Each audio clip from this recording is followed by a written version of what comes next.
will now explain and describe one of the effects that is now going on relative to us and others like us with respect to this vibrational wave of your leading edge of critical mass consciousness.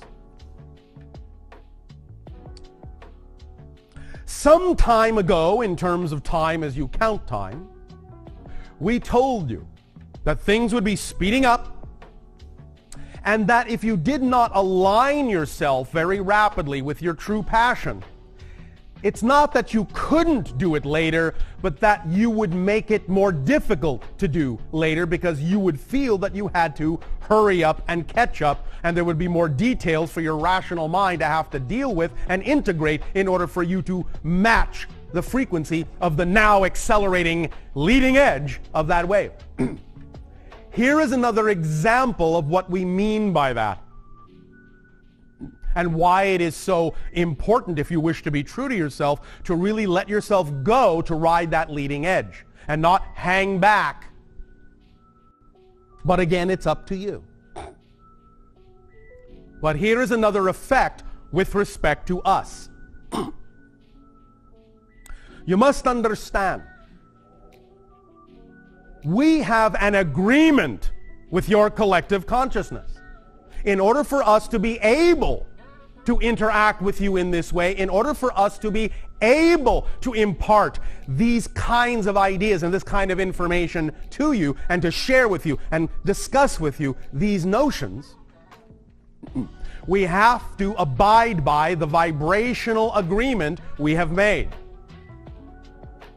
As you accelerate, and I know this is going to get a little bit heady, but follow along. It'll be worth it. As you accelerate, every moment you change, you are creating new parallel realities to go along with the change in you. Because every change is a total change, as we have said. And when you talk about total change, we mean universal change. So every change is a whole new parallel reality. Even if one parallel reality may be only different from another by one atom, it's still a completely different reality. Totally different. And as you change and as you make decisions, you go through, you bring yourself through a succession of parallel reality shifts so automatically, so smoothly, you don't even always recognize that that's what you're doing. But you see, movement itself, the perception of movement of any kind, is actually the perception of a succession of parallel realities. This is one reality. This is another. This is another. This is another. This is another. This is another. And in between those positions were an infinite number of other parallel realities that we have all just agreed to go through together. And so we all think we're all in the same room at the same time, and that nothing much has changed except maybe that it's getting a little bit closer to lunch. But you see, for as many of you as are quote-unquote in the room, there are that many rooms, literally distinctly different rooms. And each of you is actually creating that room and all the people in it in your universe, just as someone else is agreeing to create that room and all the people in it in their universe. And those two points of view will actually not only be slightly different as points of view, they will not actually be different points of view of the same room at all. They will be points of view of completely different parallel reality rooms. The only reason you have a common experience at all is that you agree to in any way, shape, or form. But here is the thing. As you upgrade, as you levitate your frequency, as you raise it up and enlighten yourself and create parallel realities, shift yourself to parallel realities that are more representative of that change, then as we have said, certain things will no longer be experienced or perceived by you because they are simply no longer of the vibration of the new reality you have shifted to. This, we believe, we think, we suppose, we assume, you all kind of get. But what you may not realize is that our agreement with your higher consciousness allows us to interact with you in certain ways on certain levels. But when you shift yourself to another level, you are then allowed to perceive that aspect of us that has made the agreement to interact with you on that level. But if you don't shift to that level, you will not perceive that aspect of us that has agreed to interact with anyone on that level. And as things change, and as the leading edge of your collective consciousness moves forward toward critical mass, a lot of the positions farther down the line in the wake of the leading edge are vibrationally no longer representative of our ability to interact. And so, for anyone staying in those vibrations, we and all such information will begin to unplug and disappear from your reality as we move up the line. That's why we urge you to keep pace with us. Because if you experience that sensation of being left behind, it's not because we're leaving you behind. It's because you're choosing to be left behind. Because we are not in control of this. You are. It's your consciousness determining these different gradients within the collective wake behind the leading edge. We cannot and are not allowed to and are not in control of interacting at those points farther down the line anymore. We have no say in it. When your collective consciousness determines that somewhere far down the wake is no longer vibrationally conducive to the vibration of our interaction with your consciousness in that state, then it is your collective consciousness that is making that reality experience happen. We cannot control that. We do not control that. We are not leaving anyone behind. You are choosing to be left behind if you no longer experience us or information of this nature in those states. That's why we urge you, come with us, come with us. We are always inviting you to come with us. But coming with us means you must change. Because where we are all going, the you have been cannot exist. So we are constantly inviting you to come with us. If you don't come with us, it's not because we have left you out. It's because you have. We don't wish you to.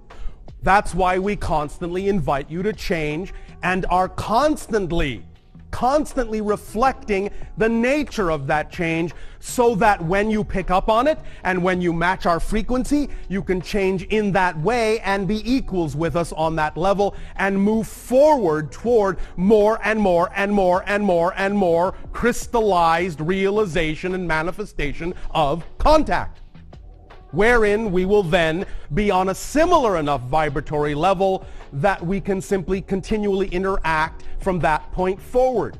But if you don't move forward through what you may perceive to be changes you don't want, you will not be able to actually experience that reality, and you will no longer be able to experience us or anything like us, because we will simply no longer be germane for the gradient in which you have chosen to remain. Ooh, that rhymed. This is the nature of our agreement with your collective consciousness. So it's out of our hands, and that's why we've always said it's completely up to you. Completely up to you. But things are accelerating. Things are changing. That's the reason why you perceive changes in us. Changes in our agenda. Changes in our accessibility, our availability. Come with us. Come with us and learn new ways of accessing what we are, what you are, what the universe is. And then you will know you are never cut off. You are never left behind. You are never out of touch if you don't prefer to be. But the physical mind may say, again with its rational self, but I want to be in touch this way or that way. But that may not be conducive to the leading edge. Therefore, in its insistence to be in charge, it will remain where it chooses to remain, and it will receive the consequences of the vibration of that gradient. No more, no less. And it can choose to change from there anytime it wishes, but again, it will do so in a different way. And it will not necessarily have available to it the same things it did have when it had the opportunity to take advantage of the things that existed in that gradient for as long as they did. Move with it. Move with it. Ride the wave. Come with us. Come with us. Come with us. We invite you. We invite you. Your higher self invites you to be whole, to be a whole person.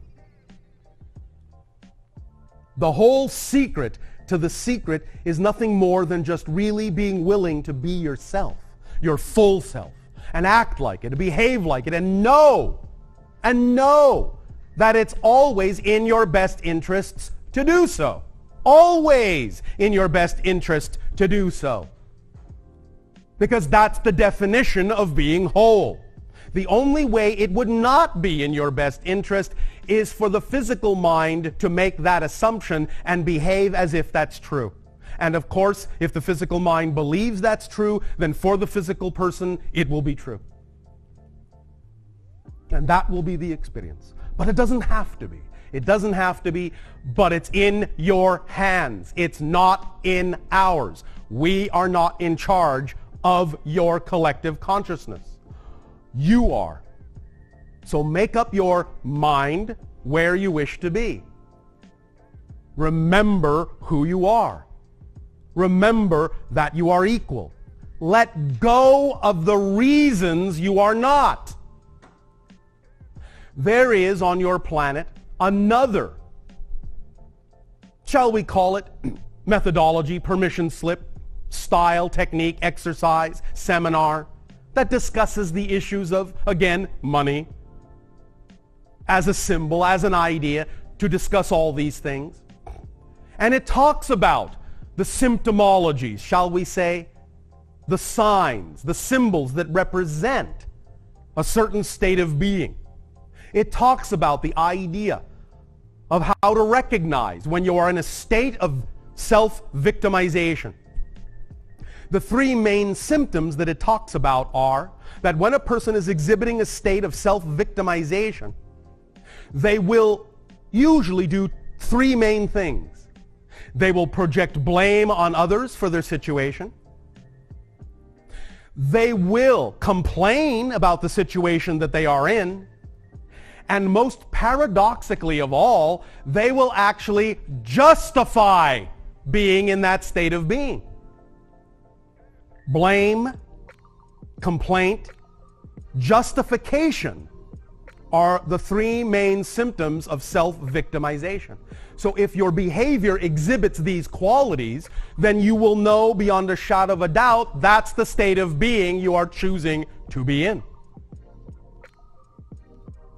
And that will not be conducive to riding the wave, the leading edge. It will be conducive to finding a spot somewhere in one of the swirling eddies down behind the wake, somewhere down the line where you can go ahead and spin your wheels as much as you wish. Until such time as you're tired of that and decide to start going with the flow. Up to you. We cannot change that for you. We cannot. It is not in our power. It is only in our power to remind you of who you are, and then through unconditional love to allow you to choose who you prefer to be. But there are always consequences to every choice. This is not a judgment. It is not a punishment. It is simply physics. All we are suggesting is that you relax your physical mind and get with the program. It's up to you. It's your program. And we're attempting to assist you by defining in detail what the program is, so that you can have clarity about what you're doing and what you prefer to do. And so you can make choices that are based on that clarity.